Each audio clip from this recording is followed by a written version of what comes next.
Во Центарот за култура Бели Мугри во Кочани е отворена третата поред изложба на учениците од школата за цртање и сликање која работи при Центарот под менторство на магистер Александра Сандева.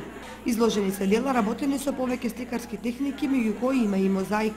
Се изложуваат дела малку понеобични од досегашните, се изложуваат мозаици, односно од вредните раци се искаја камче по камче една приказка која стои позади мене на зидовите и се представени теми на мозаици од флората и фауната.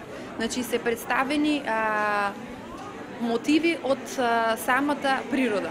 И многу ни е драго што нашата професорка ни овозможи една прекрасна шанса да се запознаеме со оваа техника, која ќе ја користиме и понатаму, бидејќи таа од нас изнуди да направиме едни прекрасни дела. Школата за цртање и сликање работи трета година и опфаќа повеќе талентирани ученици од кочанските основни и